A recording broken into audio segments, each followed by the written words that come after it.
نحمده ونستعينه ونستغفره ونؤمن به ونتوكل عليه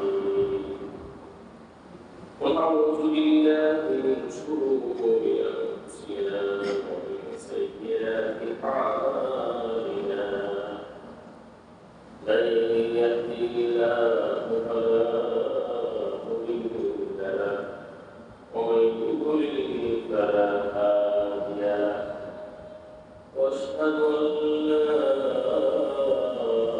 اله الا الله وحده لا شريك له واشهد ان سيدنا وسندنا ومولانا محمدا عبده ورسوله صلى الله تعالى عليه وعلى آله وأصحابه وبارك وسلم تسليما كثيرا أما بعد فأعوذ بالله من الشيطان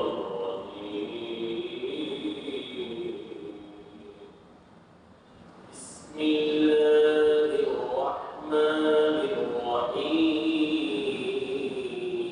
الرحيم واتل ما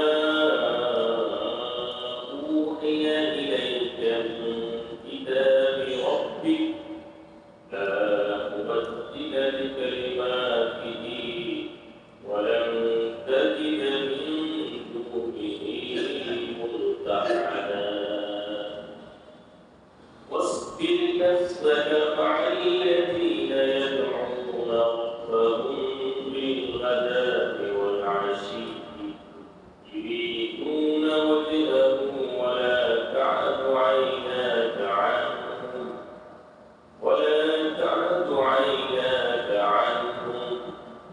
تريد زينة الحياة الدنيا ولا تطع من أغفلنا قلبه عن ذكرنا واتبع هواه وكان أمره فرطا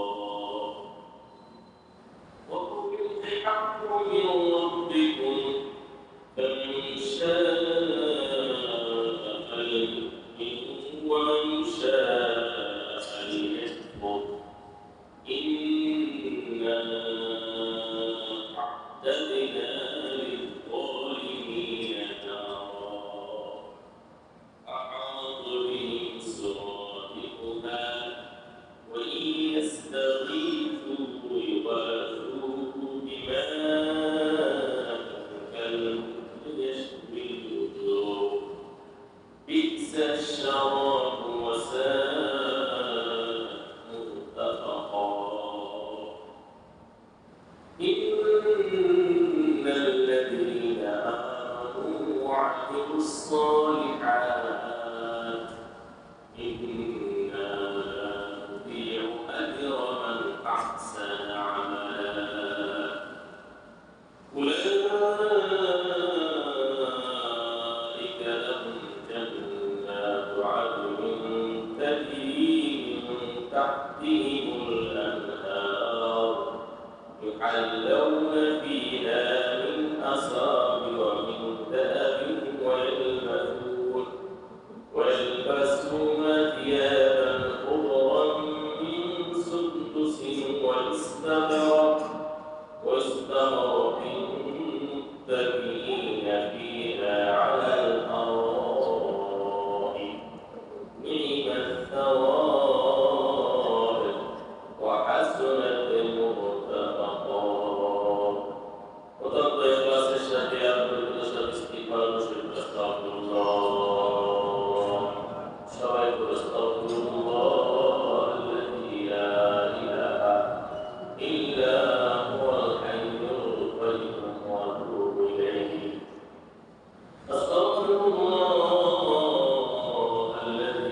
وعلى آل محمد كما باركت على إبراهيم وعلى آل إبراهيم إنك حميد مجيد اللهم صل وسلم وبارك عليه اللهم افتح علينا حكمتك وانشر علينا رحمتك يا ذا الجلال والإكرام উপস্থিত সম্মানিত ও আত্মীয় আল্লাহর বান্দাগণ আল্লাহ তাআলার অশেষ মেহেরবানিতে আসমানী সর্বশ্রেষ্ঠ কিতাব কোরআনে কারীমের বরকতপূর্ণ তাফসীরে আসার বসার সুযোগ যে রব্বে কারীম দয়া করে আমাদেরকে দিয়েছেন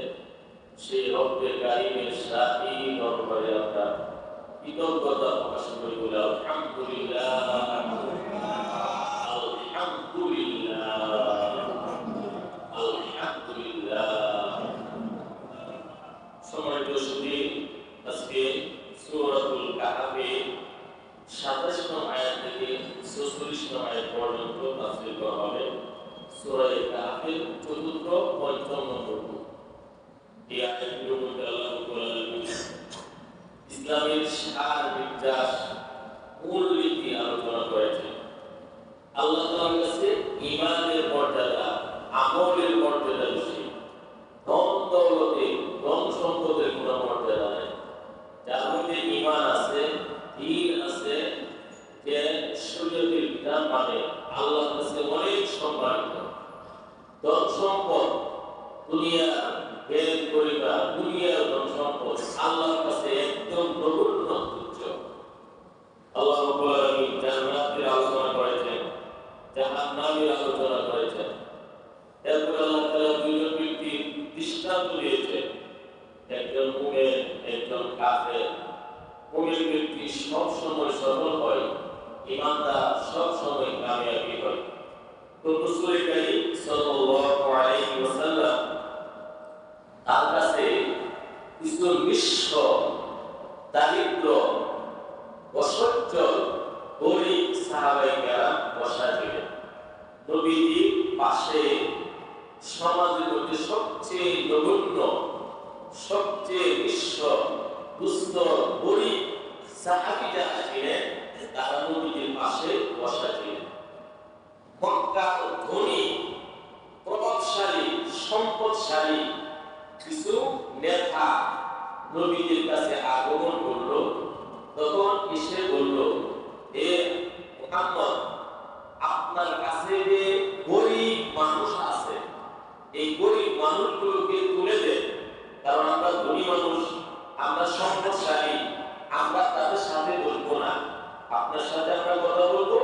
আপনার কাছে গরীব মানুষ, নিঃস্ব মানুষ, ফকির মানুষ, সমাজের নগণ্য মানুষ যারা আছে এদেরকে আপনি তুলে দেন, এরপরে আপনার সাথে কথা বলবো।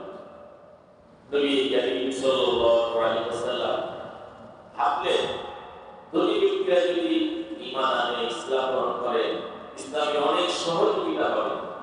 তো নবীজি ভাবছেন, গরীবদের বললেন যে তোমরা একটু সরে যাও, এই ঈমানদার তোমরা তো আমারই লোক। আল্লাহ রাব্বুল আলামিনের কাছে বিষয়টা খুব খারাপ লাগলো। আল্লাহ বলেন, না না না, এই যে গরীব, নিঃস্ব, ফকির মানুষ যারা ঈমানদার আপনার কাছে বসা আছে, এরা তো আমার প্রিয় মানুষ, আমার মহব্বতের মানুষ। এদেরকে তুলে দিয়ে আমার দুশমন, কাফের মুশরিক, মক্কার নেতা, সম্পদশালী তাদেরকে টাকা দিবে, এটা হতে পারে না, করবে। সুবহানাল্লাহ।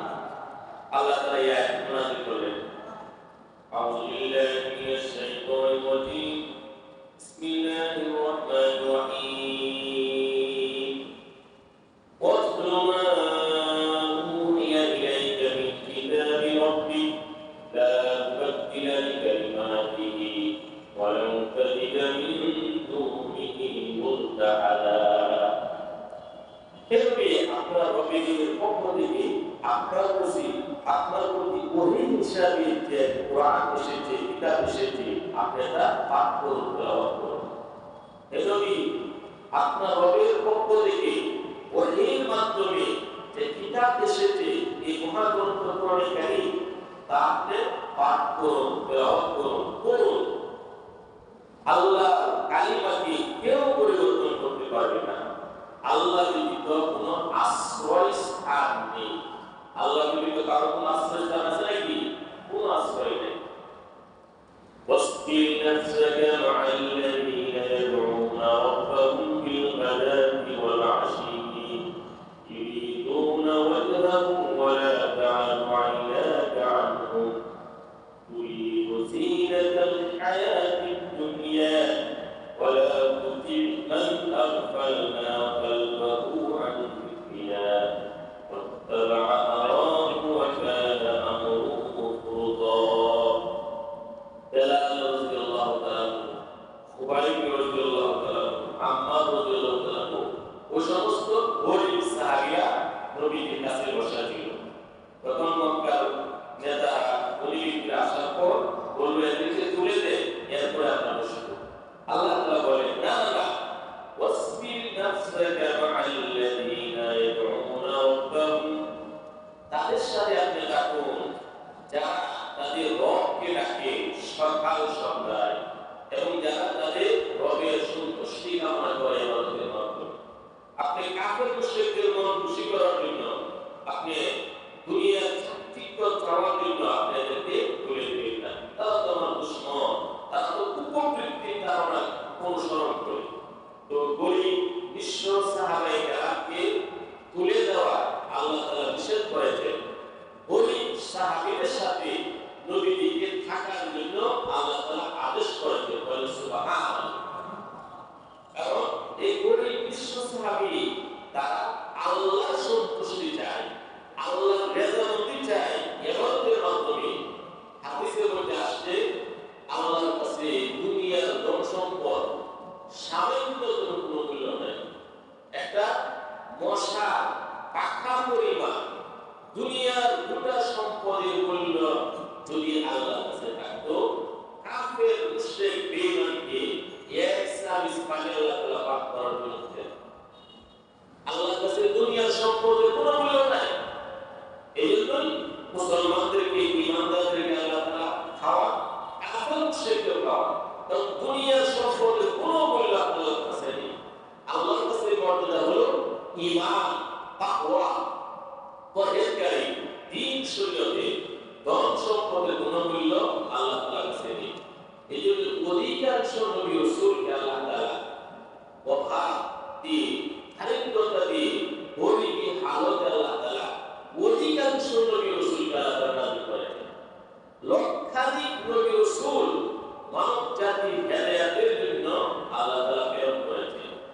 অধিকাংশ নবী রাসূল পয়গম্বর তারা ছিলেন অসচ্ছল, তারা ছিলেন দারিদ্রতার চাপে। কয়েকজন নবী ছিলেন ধনী, সুলাইমান আলাইহিস সালাম, দাউদ আলাইহিস সালাম, ওনারা তো বাদশা ছিলেন। আর প্রায় নবীদেরকে আল্লাহ তাআলা গরিব বানিয়ে দুনিয়াতে প্রেরণ করেছেন। এইজন্য দারিদ্রতা এটা একটা নিয়ামত। হাদিসে এসেছে যারা গরিব মানুষ, অসচ্ছল মানুষ, ধনীদের থেকে 500 বছরের পূর্বে জান্নাতে চলে যাবে। কেমন গরিব? যে গরিব হালাল হারাম মানে, শরীয়তের উপর চলে, ঈমানের উপর চলে, জায়েজ না জায়েজ মেনে চলে, ওই সমস্ত গরিব। আর যে গরিব নামাজের ধার ধারে না, রোজার ধার ধারে না, বিধিবিধানের ধার ধারে না, ইসলামের উপর তোয়াক্কাই করে না, এরা তো দুনিয়ার ধার, এরা কিন্তু গরিব না, এরা দুনিয়ার ধার। এই জন্যই হাদিসে আসছে যে গরিব আল্লাহর বিধান মানে, শরীয়তের বিধান মানে, ঈমান নিয়ে মৃত্যুবরণ করে ধনীদের থেকে 500 বছর পূর্বে সে জান্নাতে যাওয়ার সুযোগ পাবে। কারণ দুনিয়ার তাদের সম্পদের হিসাব দিতে হবে। আসরের কঠিন ময়দানে আল্লাহ তাআলা আসরের মাঠে 5টা বিষয়ে আল্লাহ তাআলা প্রশ্ন করবেন। একজন মানুষ 5 বিষয়ে জবাব না দিয়ে এক কদম সামনে আগাতে পারবে না। তার মধ্যে 5টার মধ্যে 2টা প্রশ্ন অর্থ সম্পর্কে, সম্পদ সম্পর্কে। তুমি কোন উপায়ে সম্পদ উপার্জন করেছো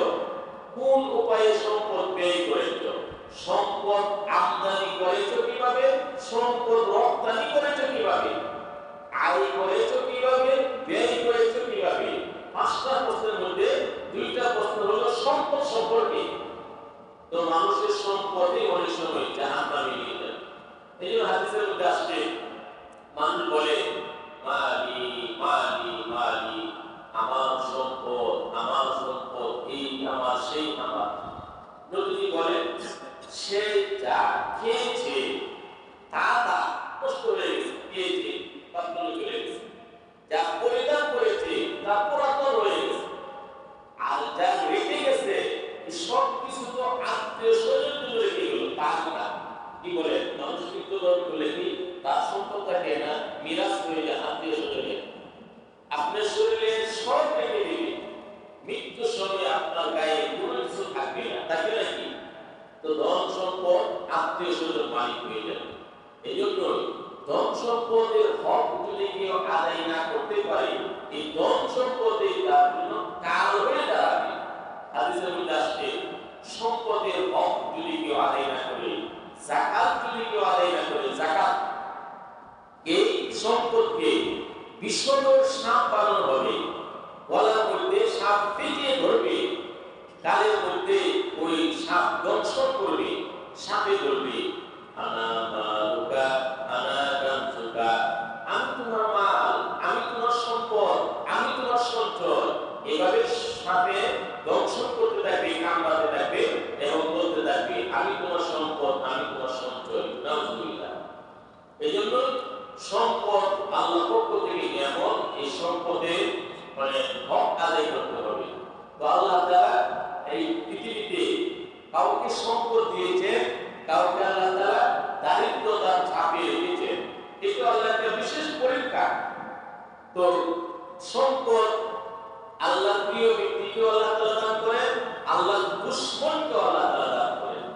কিন্তু ঈমান, দ্বীন, শরীয়ত, আল্লাহর সন্তুষ্টি শুধু ঈমানদারদেরকে আল্লাহ তাআলা দান করেন। আল্লাহর দুশমন কাফের মুশরিক তাদেরকে ঈমান দেন না, শরীয়ত দেন না, আল্লাহর সন্তুষ্টি আল্লাহ তাআলা দান করেন না। তো আল্লাহর কাছে প্রিয় জিনিস হলো দ্বীন, দুনিয়া নয়।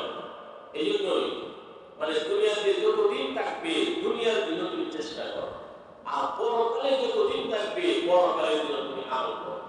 দুনিয়া ৬০-৭০ বছরের জিন্দেগির জন্য সারাটা দিন আমরা পরিশ্রম করি, আর মৃত্যুর পর আসরের মাঠে হিসাব নিকাশের পর অনন্তকাল পরকালে থাকতে হবে। তার জন্য কি পরিমাণ পরিশ্রম করা উচিত?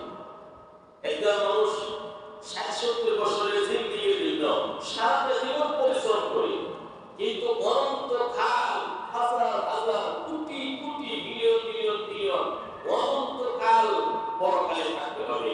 এই জন্য কি পরিমাণ পরিশ্রম করা উচিত?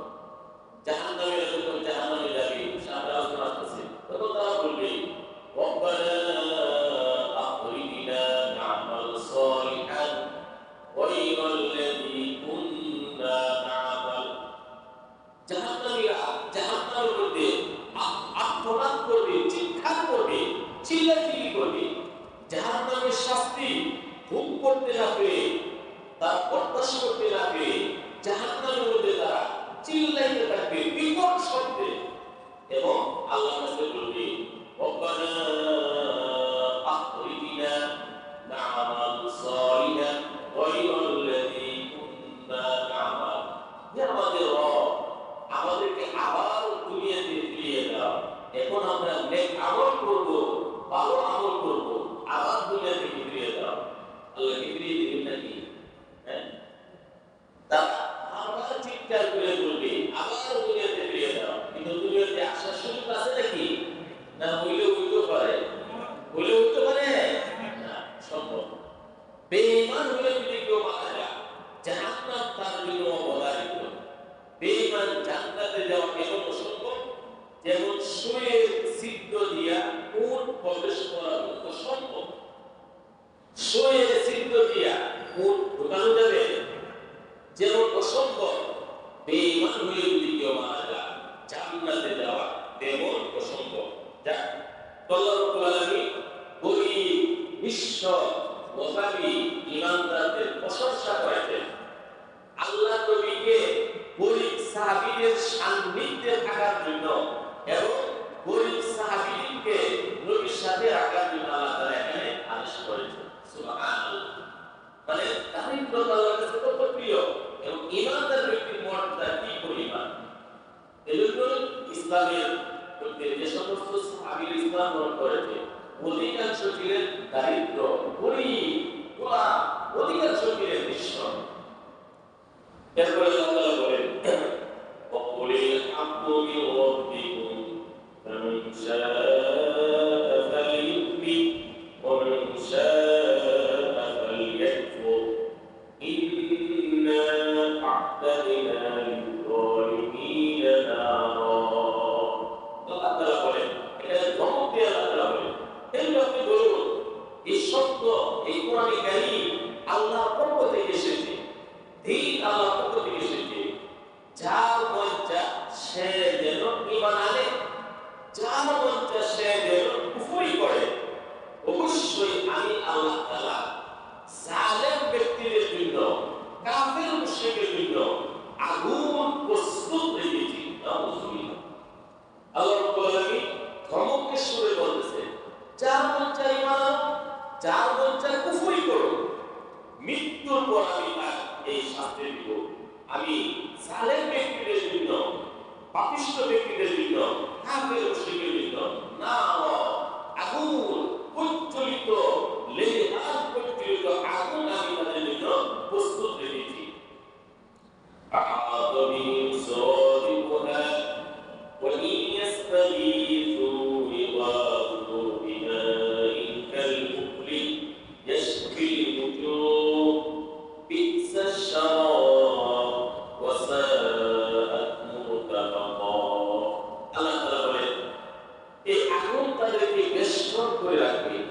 জাহান্নামীরা জাহান্নামের আগুনে ফুটতে ফুটতে তাদের পানির পিপাসা লাগবে। জাহান্নামীরা দুজকের আগুনে, জাহান্নামের আগুনে ফুটতে ফুটতে কষ্ট ভোগ করতে করতে পানির পিপাসা লাগবে। পানির জন্য তারা চিৎকার করবে, পানি দাও, পানি দাও, পানি দাও।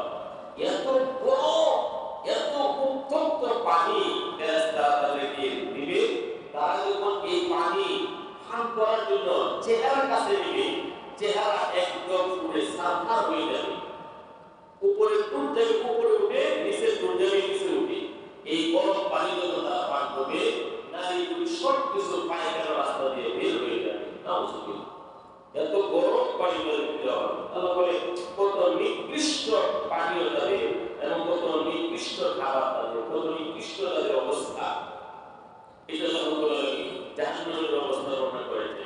জাহান্নামীরা যখন পানির পিপাসায় পানি যাবে, গরম পানি দেওয়া হবে, অনেক গরম পানি মুখে নেওয়ার সাথে সাথে উপরে চলে যাবে, নিচে চলে যাবে। নারীগুলি সবকিছু পায়খানা রাস্তা দিয়ে বের হয়ে যাবে। নাউযুবিল্লাহ। এরপরে আল্লাহ বলে ঈমানদারের প্রশংসা করতেছেন, ইন্নাল্লাযীনা আমানু ওয়া আমিলুস সালিহাত ইন্না লা নুযিউ আজরা মান আহসানা আমালা। নিশ্চয় যারা ঈমান এনেছে, নেক আমল করেছে, তাদের প্রতিদান আমি আল্লাহ তাআলা নষ্ট করব না। أولئك لهم جنات عدن تجري من تحتهم الأنهار يحلون فيها من أساور من ذهب ويلبسون ثيابا خضرا من سندس واستبرق متكئين فيها على الأرائك نعم الثواب وحسنت مرتفقا। আল্লাহ বলেন, ঈমানদার ব্যক্তিদের জন্য আল্লাহ তাআলা জান্নাত প্রস্তুত রেখেছে, যে জান্নাতের তলদেশে নদী, নহর প্রবাহিত থাকবে। ঈমানদার ব্যক্তিদেরকে স্বর্ণের অলংকারে অলংকৃত করা হবে। ঈমানদার ব্যক্তিদেরকে জান্নাতে সবুজ রেশমি, হালকা এবং মোটা, চিকন এবং মোটা রেশমি কাপড় পরিধান করা হবে। তার আসনে হেলান দিয়ে বসবে। উত্তম প্রতিদান আল্লাহ তাআলা তাদের রেখেছেন। জান্নাতের মধ্যে মহিলারা যেমন স্বর্ণের অলংকার করবে, পুরুষরাও স্বর্ণের অলংকার করবে। সুবহানাল্লাহ। দুনিয়ার মধ্যে তো মহিলারা শুধু স্বর্ণ পরে, অলংকার দিয়ে করে। জান্নাতের মধ্যে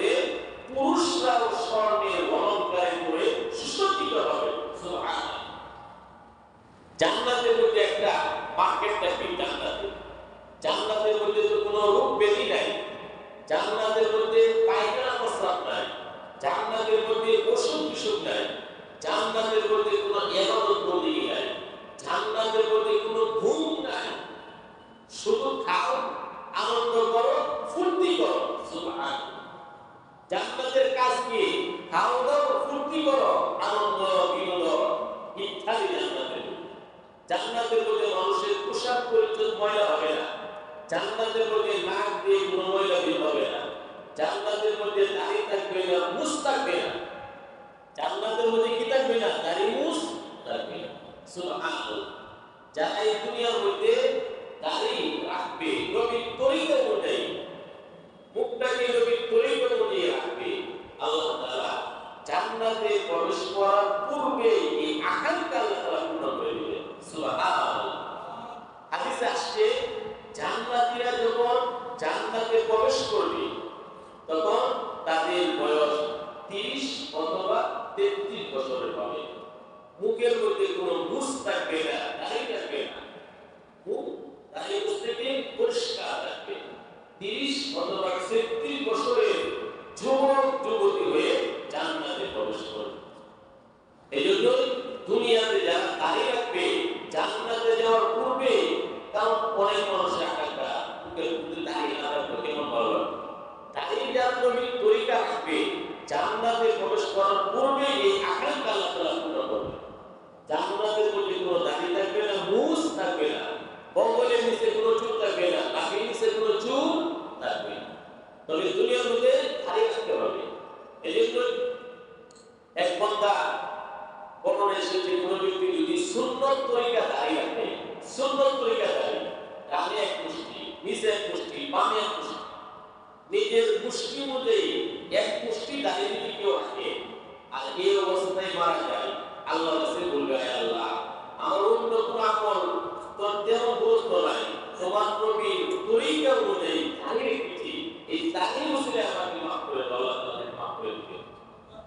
तेरे महबूब की और शबाहत लेके आया हो, तेरे महबूब की और शबाहत लेके आया हो, हकीकत उसको दुर्गंधे में सूरत लेके आया हो।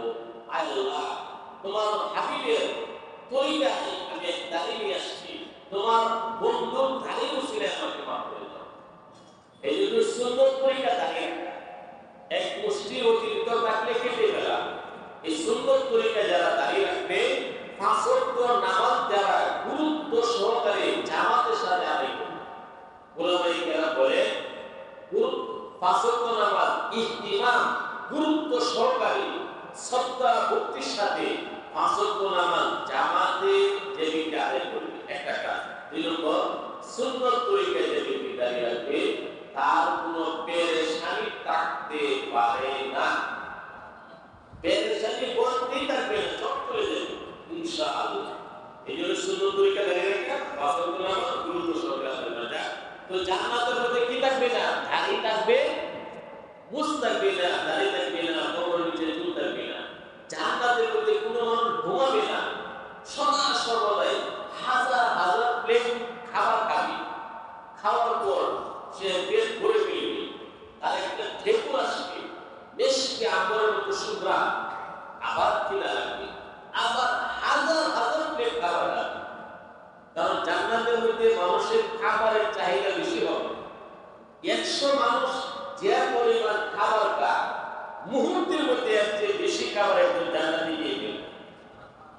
হাজার হাজার প্লেট খাবার খাওয়ার পরে আবার খিদা লাগবে, আবার খাবে, আবার একটা ঢেকুর আসবে, অসুখ হয়ে যাবে, আবার খাবে, খাবে, আনন্দ করবে, ফুর্তি করবে, এভাবে সময় লাগবে। জান্নাতের মধ্যে কোনো ঘুম নাই, ঘুম আছে নাকি? কোনো ঘুম নাই। এক সাহাবী জিজ্ঞেস করলেন, ইয়া রাসূলুল্লাহ, জান্নাতে ঘুমাবে? নবীজি বললেন, ঘুম হলো মৃত্যুর আগে, জান্নাতীরা জান্নাতের মধ্যে ঘুমাবে না। এই জন্য সদা সর্বদাই জান্নাতের মধ্যে আনন্দ ফুর্তি আল্লাহ তাআলা বলেছেন। এবং জান্নাতের মধ্যে পুরুষদেরকে মহিলাদের মতো অলঙ্কারে সুসজ্জিত করা হবে। দুনিয়ার মধ্যে পুরুষদের অলঙ্কার করা শেষ, রেশমি কাপড় করা শেষ, স্বর্ণ অলঙ্কার করা শেষ, অলঙ্কার দিয়ে পরে সুসজ্জিত হবে সে, কিন্তু পরকালে জান্নাতের মধ্যে পুরুষরাও রেশমি কাপড় পরবে এবং পুরুষরাও মানে অলঙ্কারে দ্বারা সুসজ্জিত হবে। বলে সুবহানাল্লাহ। এই জন্য আল্লাহ তাআলার কাছে জান্নাত প্রার্থনা করা, জাহান্নাম থেকে আল্লাহর কাছে পানা চাওয়া। হাদিসের মধ্যে আসছে জান্নাত আল্লাহর কাছে বলে, হায় আল্লাহ, আমাকে যারা চায় তাকে আমার কাছে আসতে দাও। জাহান্নাম আল্লাহর কাছে বলে, রব্বুল আলামিন, আমি জাহান্নাম থেকে যারা আশ্রয় চাই, ফানা চাই, তাদেরকে আমার থেকে মুক্ত করে দাও। সুবহানাল্লাহ। এই জন্য দুই আল্লাহর কাছে জান্নাত চাওয়া, জাহান্নাম থেকে ফানা চাওয়া। এরপরে আল্লাহ রাব্বুল আলামিন ঈমানদার এবং কাফের ব্যক্তির দৃষ্টান্ত দিচ্ছেন। বনি ইসরাঈলের মধ্যে, বনি ইসরাঈলের মধ্যে দুইজন ব্যক্তি ছিল, একজন মুসলমান, একজন কাফের। এই দুই ব্যক্তির মধ্যে বন্ধুত্ব ছিল, মুমিন ব্যক্তি এবং কাফের ব্যক্তির মধ্যে।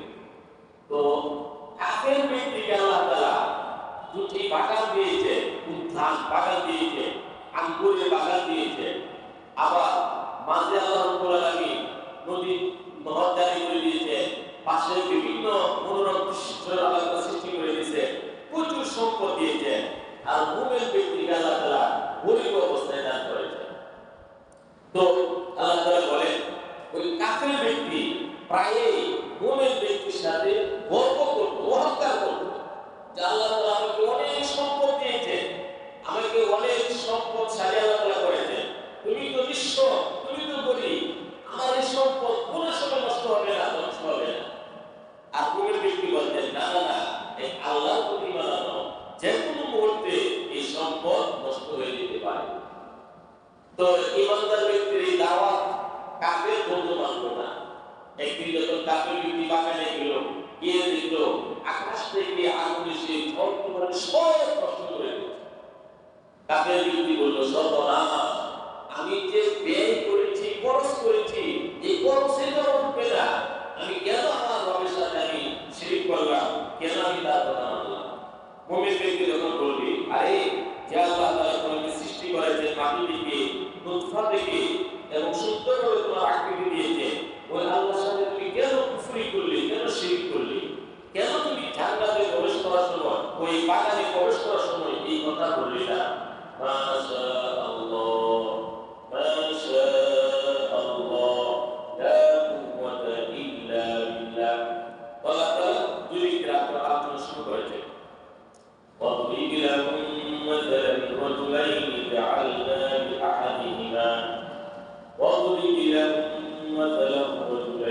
جعلنا لأحدهما جنتين من أعناب وحفظناهما بنخل وجعلنا بينهما زرعا كلتا الجنتين آتت أكلها ولم تظلم منه شيئا وفجرنا خلالهما نهرا وكان له ثمر فقال لصاحبه وهو يحاوره أنا أكثر منك مالا وأعز نفرا ودخل جنته وهو ظالم لنفسه قال ما أظن أن تبيد هذه أبدا وما أظن الساعة قائمة ولئن رددت إلى ربي لأجدن خيرا منها منقلبا। এই আল্লাহ তাআলা বলেন, তোমরা দুই ব্যক্তির দৃষ্টান্ত শোনো, একজন মুমিন, একজন কাফের।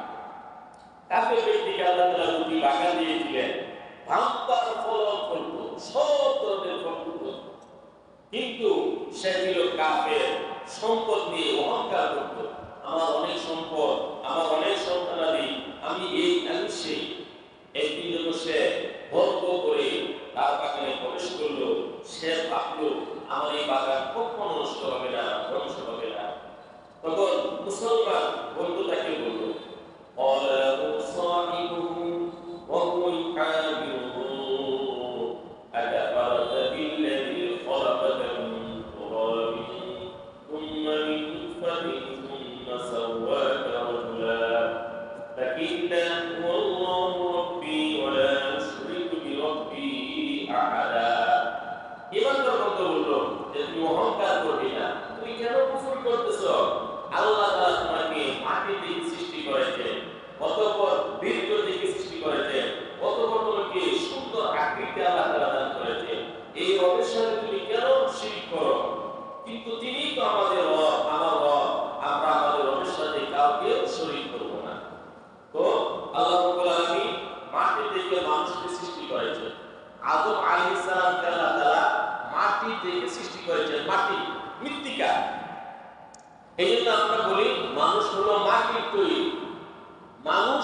মাটির তৈরি তার ব্যাখ্যা দিকটা, বাবা আদম আলাইহিস সালামকে আল্লাহ তাআলা মাটি থেকে সৃষ্টি করেছিলেন।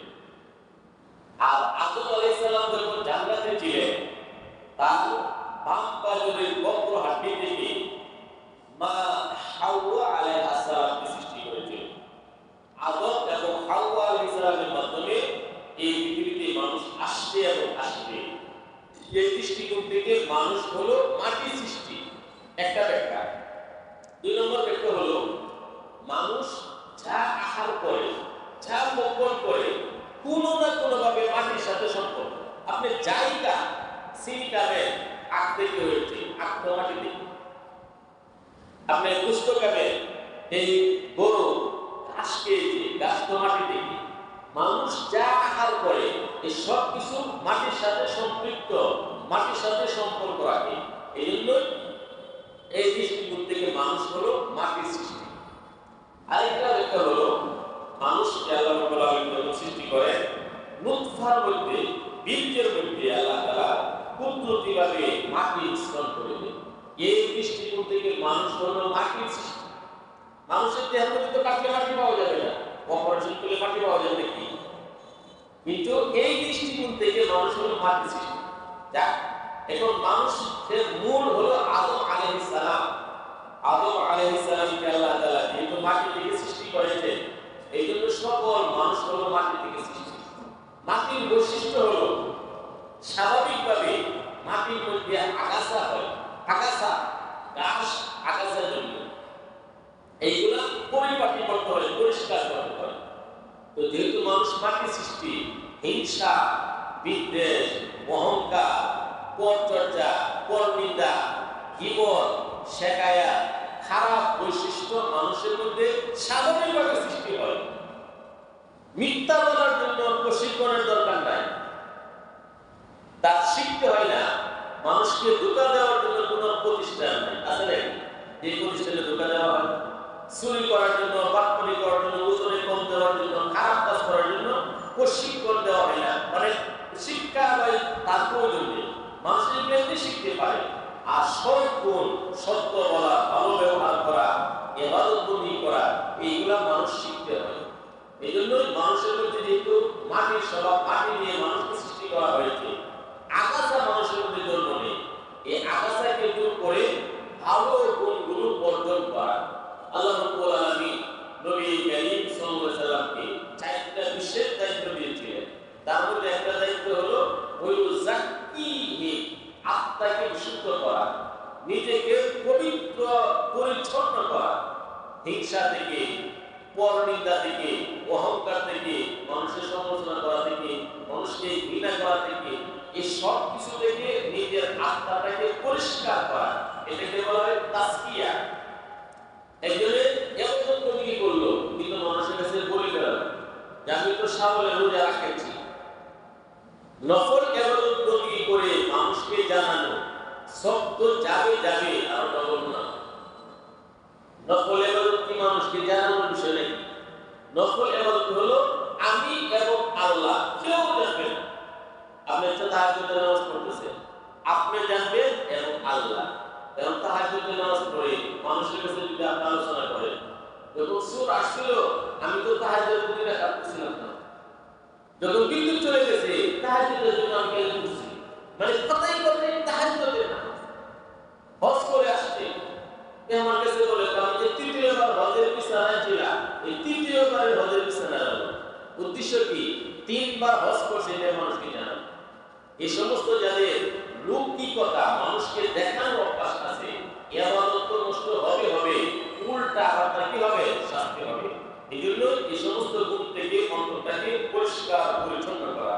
যাক, তো ইমানদার বন্ধু বললেন আল্লাহ তাআলা তোমাকে মাটি থেকে সৃষ্টি করেছেন, কত নূর থেকে সৃষ্টি করেছেন, সুন্দর আকৃতি দিয়েছেন। আমার আল্লাহ তিনি আমার রব, আমার রবের সাথে কাউকে আমি শরীক করব না। ইমানদার বন্ধু কাফের ব্যক্তিকে তখন বলতেছে, আরে তুমি যখন তোমার বাগানে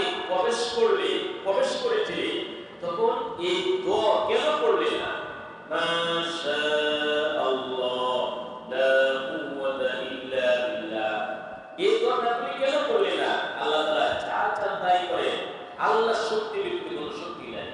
মাশাআল্লাহ লা কুওয়াতা ইল্লা বিল্লাহ। এই দোয়াটা তুমি কেন করলে না?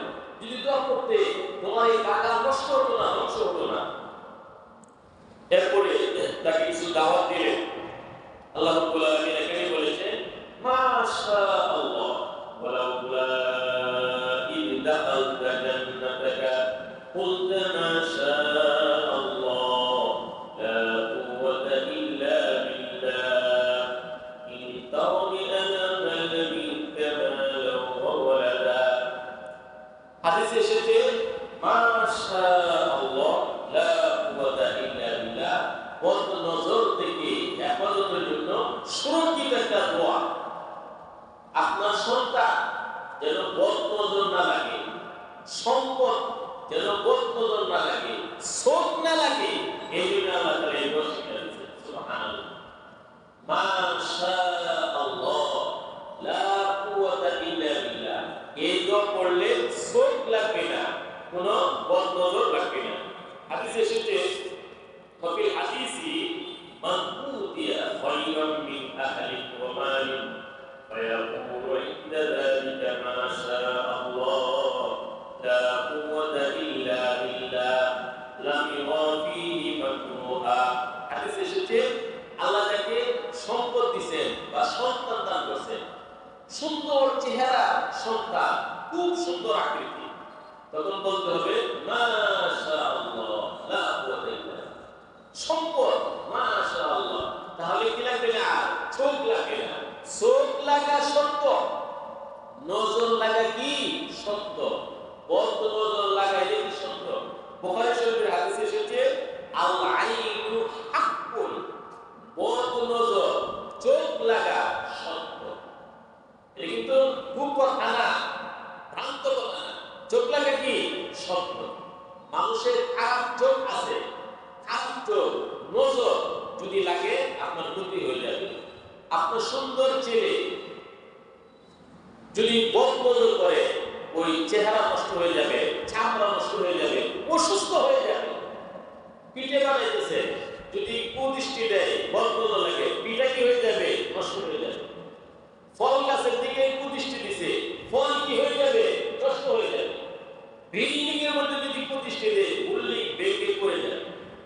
খারাপ নজর, কুদৃষ্টি এত খারাপ।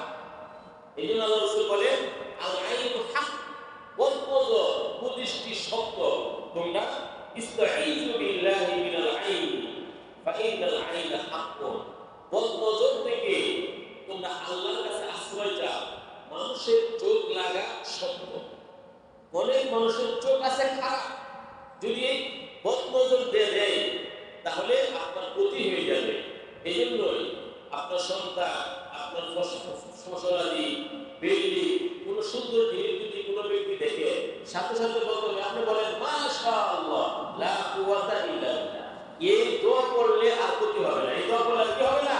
ক্ষতি হবে না।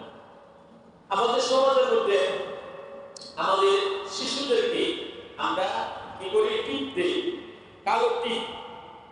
কালিতে কি করি? কপালের মধ্যে টিপ লাগাই। এই টিপ, এটা কুসংস্কার, এটা লাগানো যাবে না। সন্তানাদি বদ নজর থেকে হেফাজতের জন্য কালা টিপ যে দেওয়া হয়, এটা হলো কুসংস্কার, হিন্দুয়ানি কথা, এটা দেওয়া যাবে না। সন্তানাদিকে বদ নজর থেকে হেফাজত করার জন্য বুখারী শরীফে আল্লাহ রাসূল দোয়া শিখিয়েছেন। হযরত ইব্রাহিম আলাইহিস সালাম, ইসমাঈল আলাইহিস সালাম, ইসহাক আলাইহিস সালামকে কুলে নিয়ে দোয়া করতেন। ওয়াইযুকুমা বিকালিমাতিল্লাহি তাম্মা মিন কুল্লি শাইতানিন ওয়া হাম্মা ওয়া মিন কুল্লি আইনিন লাম্মা। এই দোয়া করতেন। দোয়া করতে হলো সকল শয়তান, কীটপতঙ্গ, বদ নজর হতে তোমাদেরকে আল্লাহর পরিপূর্ণ কালিমা সমূহের আশ্রয় দিতে। আমাদের নবী করিম সাল্লাল্লাহু আলাইহি ওয়াসাল্লাম হাসান হুসাইন রাদিয়াল্লাহু আনহুমা, নবীজির দুই নাতিকে কুলে নিয়ে নবীজি এই দোয়া করতেন। ওয়াইযুকুমা বিকালিমাতিল্লাহি তাম্মা মিন কুল্লি শাইতানিন ওয়া হাম্মা ওয়া মিন কুল্লি আইনিন লাম। হাদিস আসছে সন্তানাদিকে এই দোয়া যদি করা হয় বদনজর লাগবে না, কি লাগবে না? বদনজর লাগবে না। এই জন্য সন্তান যদি কান্নাকাটি করে, সন্তানের যদি বদনজর লাগে, এই দোয়া আমরা পড়ে ফুটে এবং কবরের মধ্যে তাবিজ দিয়ে দোয়া লিখে দিই। কথা বলতেছে, এটা কিন্তু বুখারী শরীফের হাদিস। উইযুকুমা বিকালিমাতিল্লাহি তাম্মা মিন কুল্লি শাইতানি ওয়া হাম্মা ওয়া মিন কুল্লি আইনিন লাম্মা। আপনাদের সন্তানাদি, নাতি নাতনি, এদেরকে আপনি এই দোয়াটা কইলে জপ করবেন। দোয়াটা মুখস্থ করে যদি পড়েন বদনজর লাগবে না, শয়তানের কুমন্ত্রণা থেকে, সকল রূপ ব্যাধি থেকে, বালা মুসিবত থেকে সে সুরক্ষিত থাকবে। তো বদনজর থেকে বাঁচার জন্য আমরা সন্তানকে যে টিপ দেই, এটা কি গুনার কাজ? এটা লাগানো দেওয়া যাবে না। বরং এদের জন্য কি করতে হবে? দোয়া করতে হবে। এরপরে সূরা ইখলাস, সূরা ফালাক, সূরা নাস, আয়াতুল কুরসি পড়ে এদেরকে দম করতে হবে। তো বদনজর এটা সত্য। বদনজর কি? সত্য না অসত্য? যাদের চোখ লাগে এদের থেকে সতর্ক থাকতে হবে। আর কেউ যদি বলে তোমার পেঁপে গাছে সুন্দর পেঁপে ধরছে, তখন বলা মাশাআল্লাহ, বলো মাশাআল্লাহ, মাশাআল্লাহ, লা হাওলা ওয়ালা কুওয়াতা ইল্লা বিল্লাহ, এই কথাটা বলো। যদি বলে তোমার বাগানে তো খুব বেশি ফল ধরছে, তখন বলতে হবে মাশাআল্লাহ, লা কুওয়াতা ইল্লা বিল্লাহ। এই দোয়াটা করলে আর ক্ষতি হবে না। আর এই দোয়া যদি না করে তাহলে কি হয়ে যাবে? ক্ষতি হয়ে যাবে। এই জন্য ভালো কোনো জিনিস দেখলে আমরা বলবো মাশাআল্লাহ, লা কুওয়াতা ইল্লা বিল্লাহ। আল্লাহ তাআলা আমাদের সবাইকে আজকের এই সংক্ষিপ্ত তাফসীরের উপর আমল করার তৌফিক দান করুন। আমিন। ওয়া আখিরু দাওয়ানা আলহামদুলিল্লাহি রাব্বিল আলামিন। সুবহানাল্লাহি ওয়া বিহামদিহি, সুবহান